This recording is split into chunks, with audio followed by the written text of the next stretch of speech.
Hello everyone. I would like to very quickly talk about the beauty I see in the elegance of the Buddha statue that I feel always knows more than man caught in his ideas. Because our sense of patience and our ability to recognize ourselves is limited.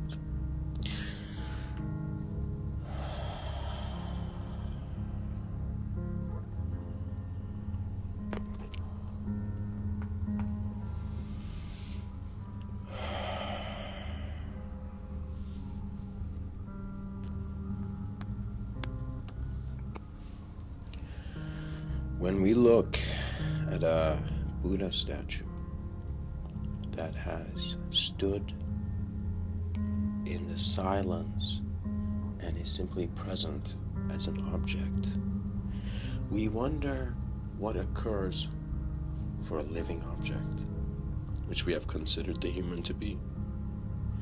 And we see that the greatest peak of objective awareness is always an entrance into subtler realms of potential.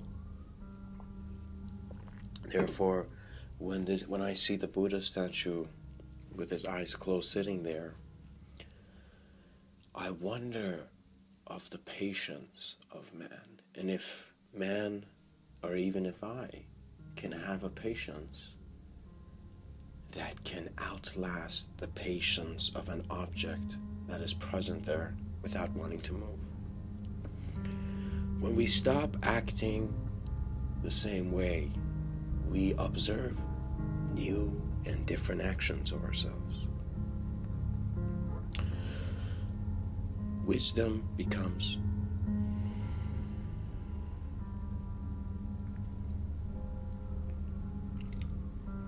the real treasure.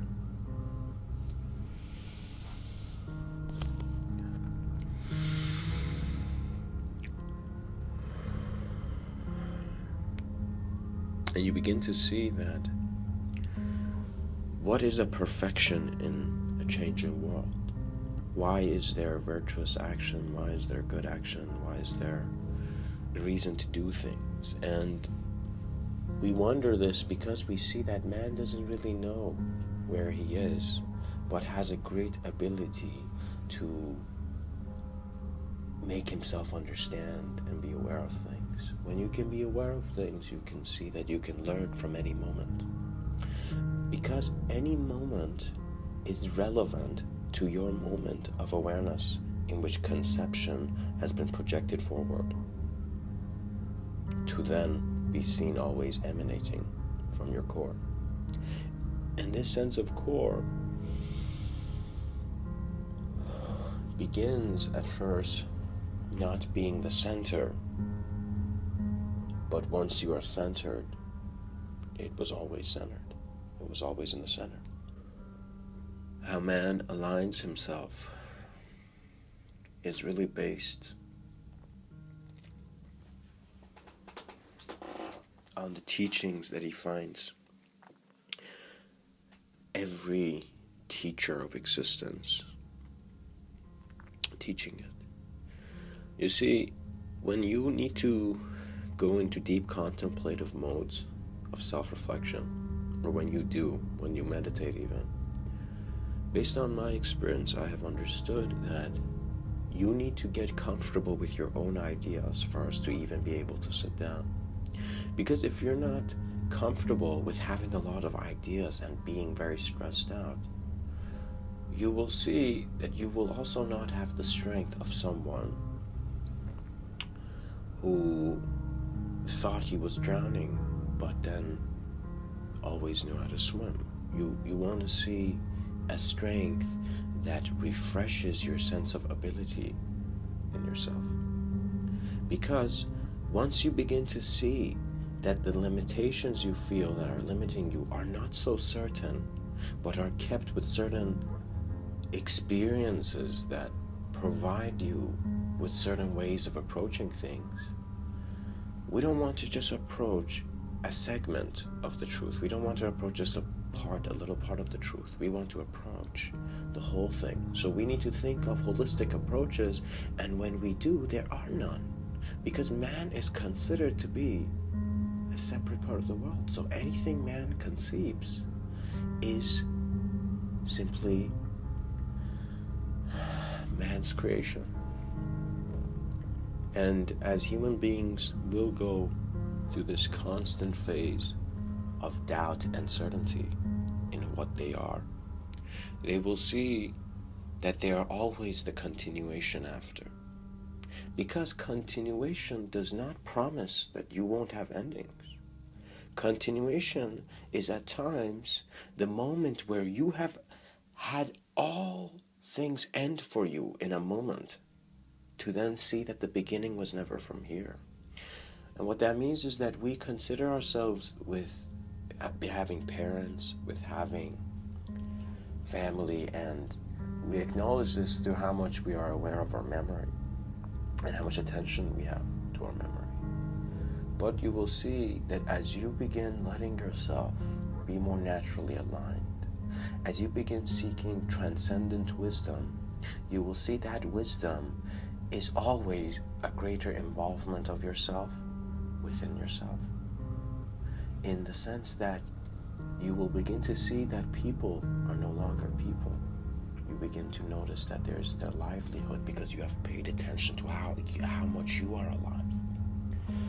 Think of all those moments where you have been in parties or in vibes that show good times, and you've just had experiences of a peace in which you did not have to plan for, to survive for, but you were present in as an abundant, energetic source.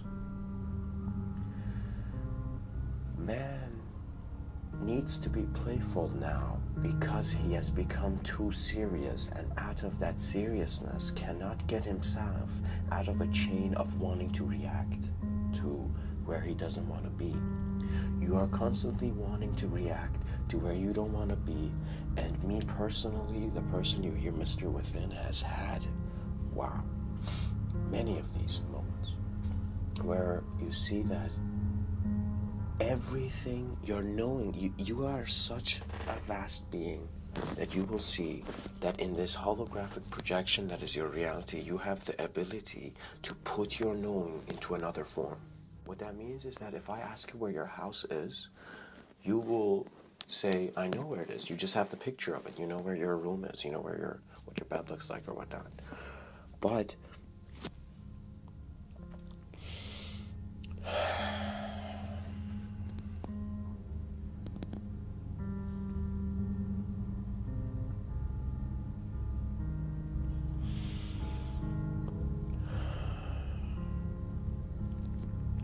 when you really look at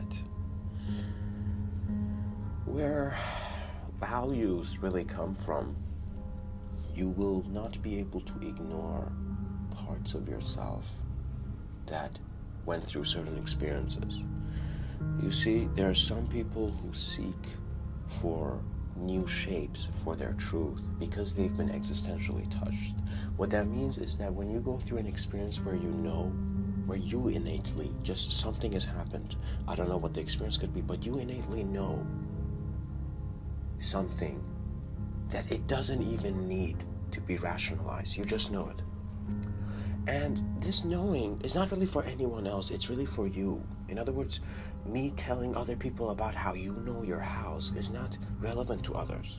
So me coming and telling you about my house is not really helping your knowing. We need to begin with you. So what that means is you need to begin with yourself. And so you need to see that because we have a mind that can see God within all things, that has been able to see the presence of omniscience, of energy, and even in quantum realms we've perceived a sense of simultaneous presence that has not just entangled many things but our ideas of reality as well. We see that at first man considers himself to be an individual character in the story.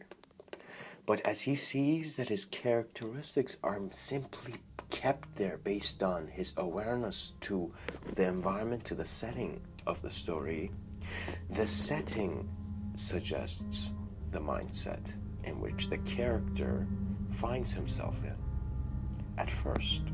What that means is that if you are right now sitting on a chair, if I begin talking about standing up or telling you that you are standing up right now, you will say, no, I'm sitting down. But if you ask yourself, am I standing up right now or am I sitting down? You will immediately pay attention to how you're sitting down, and also become aware of the potential you have to stand up.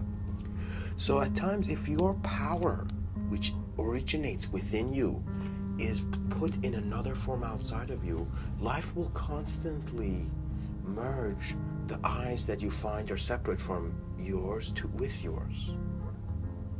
Fear exists when there is a separation that cannot see beyond its temporal effect. Could there be an eternal cause to every idea that I have forgotten? And we think of these things because we see that man must be playful to ask questions from himself that will very playfully and chaotically destroy any organized view of himself he has, to then show in that emptiness of being there is an infinite potential to be the creator of all creation. The way you speak to yourself is nourishment.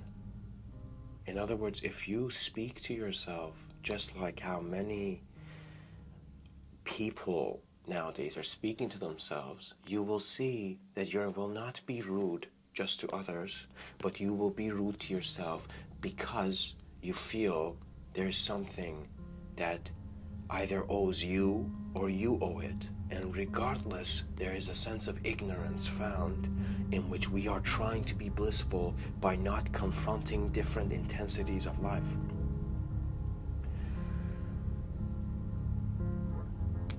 I've seen many people, and there was this very, very vibrant guy. In other words, you would just see that he was so open to life that if he felt like he would climb a tree, he would do it instantly. And that's a beautiful thing to see in a human being. But what you see is that at times we might be able to confront the hardest things, but sometimes the intensity of the simple looks hard for us because we're more comfortable with the complex. What that means is that a lot of people might find that they have heard these lessons before, that somehow within them a part of them knows how to handle themselves. A part of themselves know where their truth is, even though even if it might not be even seen in my talk, even though my words are relevant to you, we all share the greatest truth, which is a moment of existence. And as we patiently observe how this existence is progressing in this process of life that we are present in, we cannot ignore a presence that has remained with us untouched from our primordial origination, in a sense, our primordial, or our beginning of primordial wisdom, because such a great collective began to individualize itself. You see, once you are at that state of being, thought begins to listen to you, because thought is also curious into evolving itself. When you see every process is evolving itself, when you see that the snake skin comes off, so you're never scared of the same snake, or when things change, we carry less in our mind to see that we have a lot of things within our stillness, within our silence, there lying dormant because we have not given it an ideal activation, because we have not confronted the intensity of something in our life.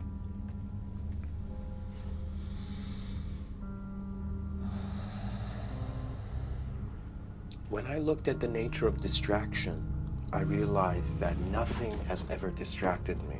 That from the beginning of my life, Nothing has distracted me. And from the beginning of my life, I have been in immense meditation and focus, but only I have distracted myself. And what that means is that when we are young, we are not stupid. We are not incapable. We are actually extremely able to utilize our higher senses of body, which are much more fluid and present in our cellular realms. So you see, the next intelligence of the next body you think is not like a body. You're not getting a morph suit or something, you know? You are simply giving yourself such existential allowance through your self-awareness and self-reflection and self-remembrance and virtuous action and compassionate observance, that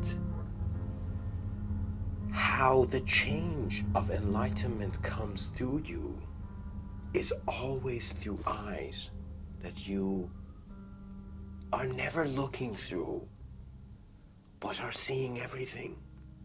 And so you in a sense go into this blissful, ecstatic state where you are allowing yourself an alignment greater than the alignments of planets.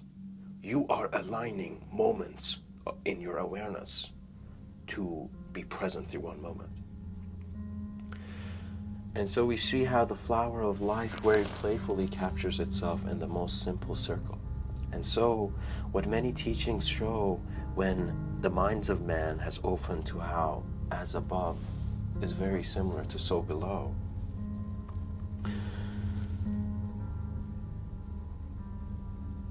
Fractals can be utilized if we are able to hold simultaneous realities irrelevant of their linear meaning. What that means is that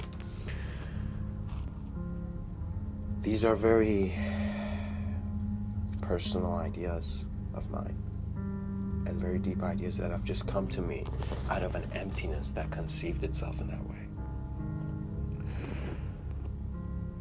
You will be more able to handle any sense of body by becoming aware of the presence of coexistence and how that concept is being applied through your eyes, not through anything else. Just how life is applicable to you through your eyes. And do not categorize senses, do not create separate senses, do not create separate body parts, do not create words, do not create different shapes, do not create images, and simply be.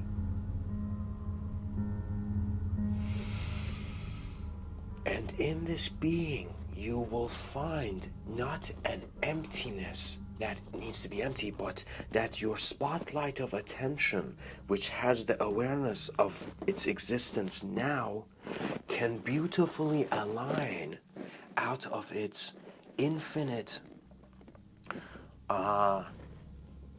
palette of colors how to draw, knowing in this moment. Humanity needs to confront the concept of co-creation, because you will be soon co-creating with senses of yourself, and they will be in different flows. What that means is that you will see that your ideas are beginning with one, you're stressed, you don't know what you're going to do throughout the day. Suddenly, that idea changes and you're back in your memory somewhere, playfully remembering. In your memory, you're remembering another idea. So you even remember times where you were remembering. And so you suddenly remember something playful, and the shape of a leaf in your past begins to completely align with how your hand is placed on something. And you will see that you do not just have a memory that is limited to the human form, for those who believe in reincarnation or past lives, but you begin having such an acknowledgement of duality that spectrums melt, and what is left there is a hue which is so unknown that by your simple awareness to what you don't know, you will be filled with immense knowing. So what that means is that you will see as a being, you will be walking around throughout your day casual. You could be walking into a Walmart, into a Sainsbury, into anywhere. And as you walk, the intensity of your experience is so high because you do not know anything, because the cause and effect of your reception in a sense has become instantaneous. The circle has been twisted, and so there's, at such high speeds, there's a powerful centering of constantly you activating a knowing within yourself of I don't know, I don't know, I don't know. And so every I don't know is like getting rid of more stuff in your room to then you having a more knowing based on the emptiness of it. The emptiness of life is truly when we are allowing ourselves to see nothing by being everything. And this has been known as a sense of enlightened view because you are seeing the light that you are present in. The intensity of your communication will be the greatest action. Do you understand this? That means you do not need to go to school constantly. You just need to increase your state of being and not increase it, but to, in a sense, allow your awareness and state of being to make you a point of reception, which you are not trying to understand. You're not trying to learn, you're not trying to think about this, but you just know that the knowing is there.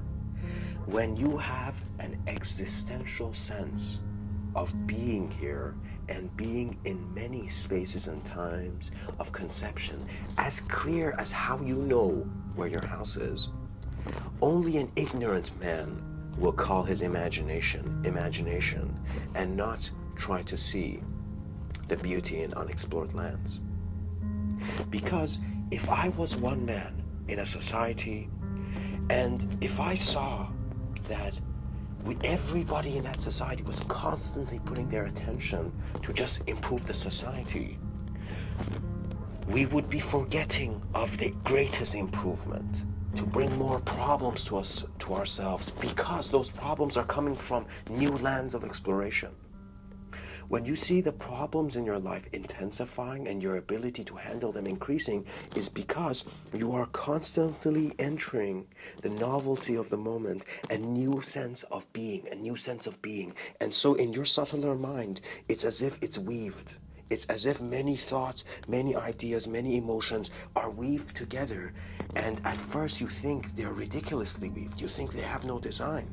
But once you see how a single design can be perceived through your eyes, similar to how one lens can alter the focus of light, you will see that those lenses are every sense of self in the past, every sense of self in the future, all absorbed in the moment where you are receiving everything. So you are simply present in the moment, and that's all you need to know in regards to thought. The rest becomes your own ability to acknowledge your own ways of seeing things. And at times we cannot acknowledge what we can see. So in other words, if I have a bit of food on my cheek and I haven't paid attention to it, I would see that a mirror or someone else will help me. So that is why we see the greatest teachers have been mirrors. And that means that I am not trying to give you something because there's nothing to have. At the end of this life, you will let go of many things. You will simply and gently walk into your decomposition. However, for me, I have personally known, and in a sense very innately without shape, that in moments of decomposition, the greatest compositions are made. And so a being that recognizes that with every act of construction, he's also receiving knowing teachings of destruction, and also with every act of construction, there is also teachings of destruction.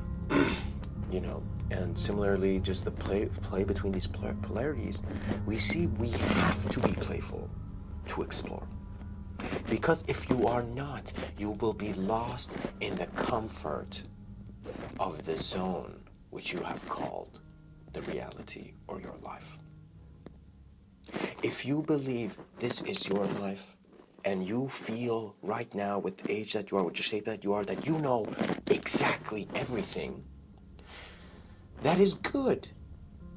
if it does not belong to the realm of shape, because then you are simply an infused experience in the moment.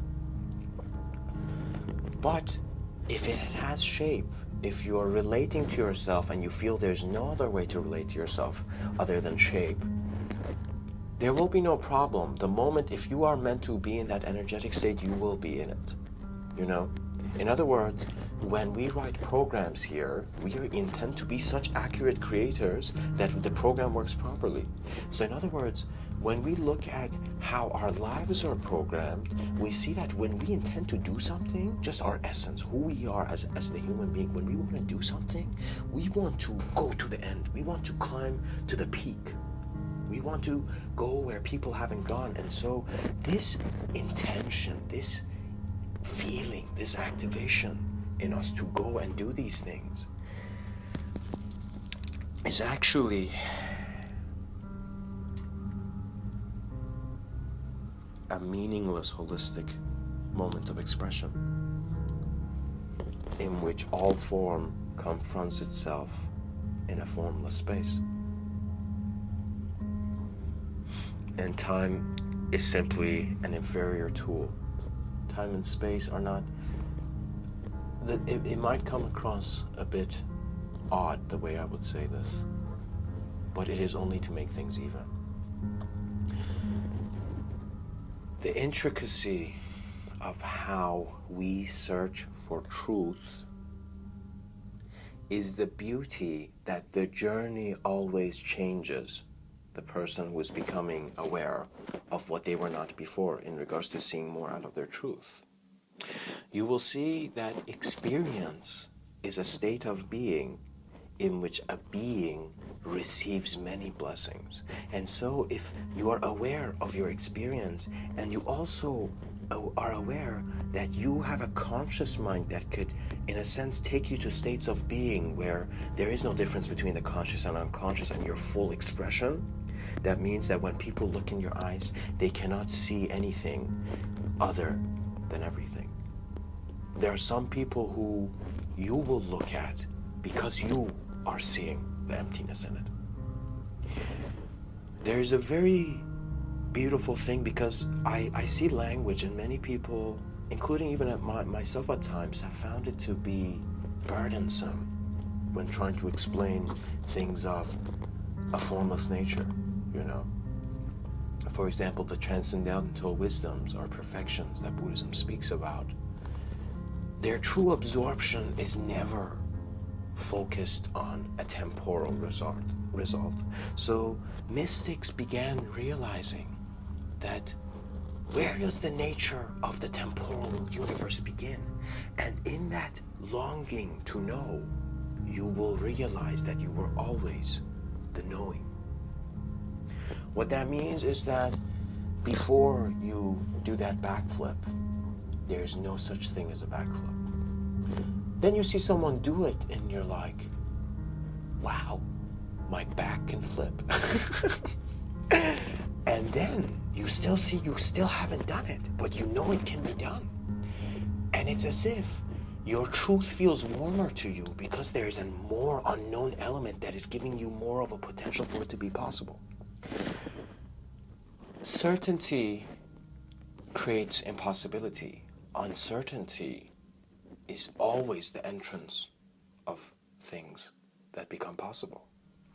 What that means is that if our society is so convinced by words that it is not more than a physical instrument,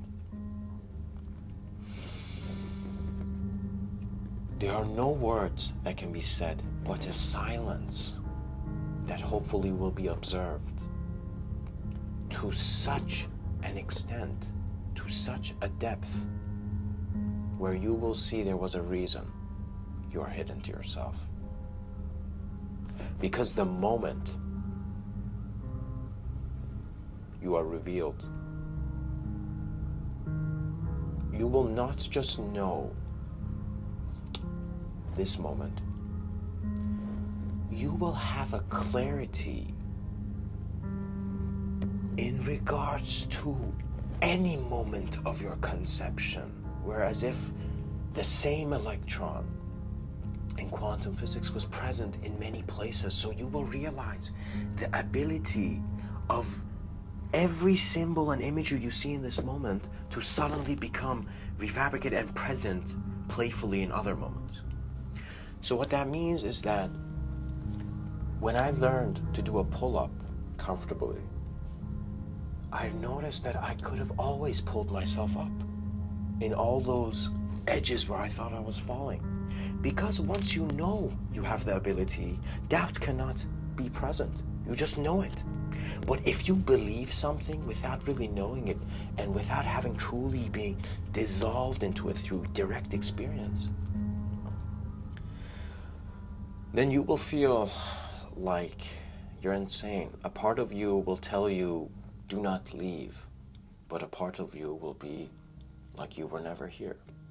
And you will see that you might have worked really hard and bought the perfect home for yourself and handled the mortgages, and you're sitting on that couch.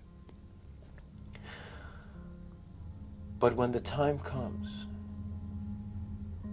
you will look at yourself the way you were meant to, and you will know that the flaws of your past could never be present when the ability that you have now observed through your own innate revelation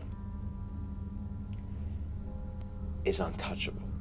It cannot be reduced by thought or language. The only way you can take these eternal qualities, these infinite qualities, or these very present through many presences, but very abstract in regards to tangibility, when you look at these inner absorptions, in these inner and external absorptions, where the internal and external are meeting, and you become the doorway, which is the moment, which is the allowance of everything to be expressed. When you become that moment of presence, you will really see that the present is always giving itself presence. You will feel gifted because there is no reason not to. You will feel not lucky because there is a lack of luck. You will just feel that you are being attracted the proper things.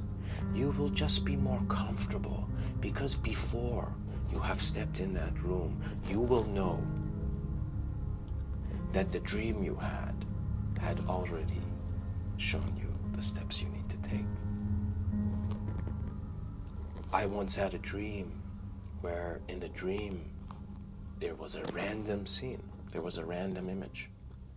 And not an image, it was just a structure. In other words, I saw the design of a part of inside in some room. Do you know? It's as if the moment I woke up, it's as if someone had just shown you an instant snapshot of something. So if I just bring a snapshot for like half a second in front of you and take it, you know, your recollection is based on certain things. So when I woke up in the morning, I just knew I had seen something of shape, even though it was less clear. But I knew it. I just had the image, like the designs were there, but I could not relate it linearly to something I had seen or something that happened. So I had seen an image. A week later, or a few days later, me and my family and some friends go to a P.F. Chang's. And in that P.F. Chang's we're sitting, and I simply for a second just feel very intense, but just for a second have a feeling that I really need to listen to the person in front of me. And it was this person who, he was a friend, but he was also thinking of being a partner with my father in a business venture and whatnot. And so I just, for a second, it's like the idea of who he was, the person he was, for a second faded, and I was just present in the moment, being what I was hearing, you know? And when I say being what I was hearing, not that I was being changed by anything, but I was the observance to all the changes there. And so it's not that you're not breathing, you're still here, you're physically here, but internally, the intensity of the experience is taking you where you cannot think about what's going on, but you're simply just present through it and observing it. So I just get this feeling, and I just begin listening to this person, and this person opens up, and the guy becomes really emotional. And he says some things about his life and his past. And I hear what he's saying, regardless of my lack of sensitivity to exactly the words he was saying. And I just walk, and I just have a very, very different feeling, you know. It's like that feeling when you're suddenly, like, pushed. You feel a bit of hair raised on your back, but at the same time, not in a way where it's leading to thoughts of, you know, just thoughts of imbalance. You know, once you see that balance is not a thought, and your body and everything is naturally being centered to the energy and to the source of awareness that you are, your attention heals yourself, heals you, heals your body immediately. And you will see that it doesn't heal you by you thinking, okay, I need to just think about this like this. It works where you reduce ways in which you're paying attention to things that are not holistic, because you see that they're constantly showing you things you haven't seen. To be an individual being in a cosmos this expansive means that we are gifted with exploration in every moment. And so it is up to us to make this relevant based on the internal experience and the external experience we're having, and the moment that captures them both, when they were always released, you know.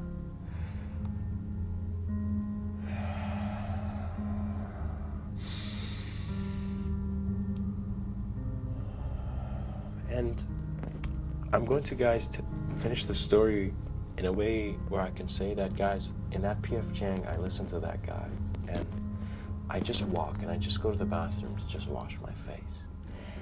And the moment I step into that bathroom, and it's a very weird act, it's like from the doorway in a very, how do I say, not normal angle, I saw the exact image. I just knew, just like how you know where your house is, that the image I saw in that one morning where I had a dream was exactly the same space that where I was in after that talk.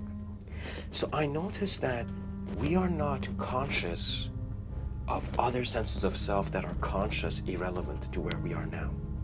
We have many senses of presence, but it all begins with an allowance to let yourself from your I don't know station, from your I don't know platform, to be introduced in what you know as it naturally presenting itself to you. And guys, this is as graceful as you not chasing the butterfly, but having it land on your shoulder. It's as graceful as the pond settling when you stop throwing things in it. It's as graceful as the wind that just comes for an instant to remind you of formless presence and leave, you know. And there's a great beauty, because for me, and based on that experience of mine, I recognize that we really don't know consciousness, even though we're conscious, because there is such change. And in a world of infinite change, to have fixed methodologies and where we're working with certain things where they have to be solid, you're ignoring the intelligence of the states of being of gas and liquid, you know. And at first you think, you feel you are just this being. In other words, Darwin figured it out, but a very small portion of what's actually happening to the intelligence, to the existential intelligence that is here right now, to you. What I have come to gently observe through my breath is that the reason we become disengaged to thought is because there is an intensity of our attention to itself that does not want to be relevant, because in its irrelevancy it is potent, it is possible. Man is looking at simply a wall. And the wall is the physical universe, but you don't try to break the wall to see what it's made of. You don't try to, so because the wall is too big, you will never finish decomposing this. You will infinitely go into the little, and you will infinitely go into the big. Because you will see that in man's search to look at life and to see what is there, he is also the changing aspect in which attention is focused to be. Every word you're hearing, if you are feeling certain emotions, it's because on subtler levels in your mind of minds, you're able to see the reality of it. If poetry is poetry to you, it is because an aspect of your mind has found a relevancy to things that were irrelevant before. Human communication is beautiful when it is trying to communicate more than just human communication. I want to tell you more than words, and that is why I am just bursting with inspiration to talk about some ideas. Because the way we look at things really shows how they are kept there.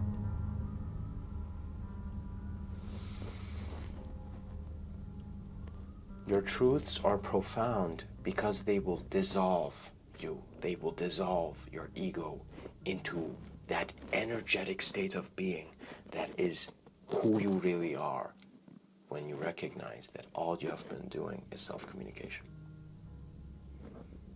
A self beyond any self. And so guys,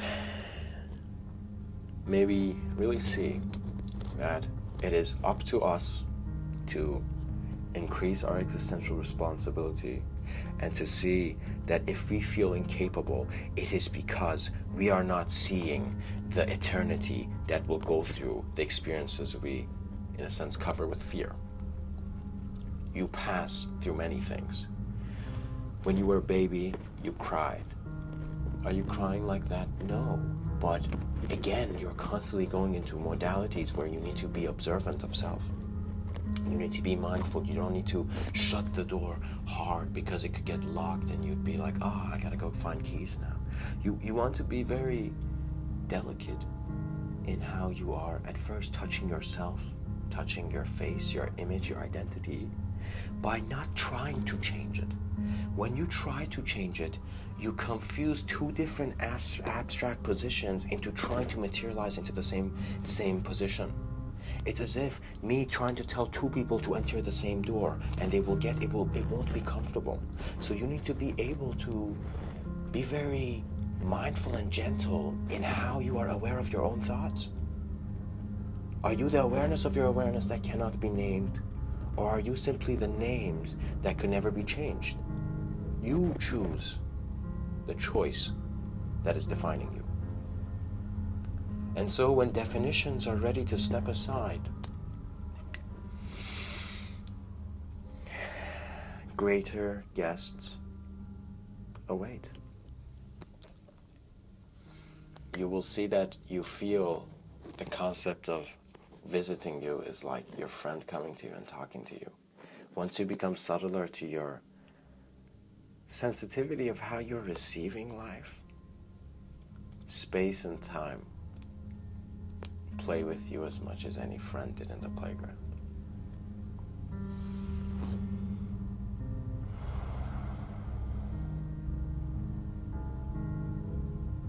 For in the darkness of man, there is always the observance of light.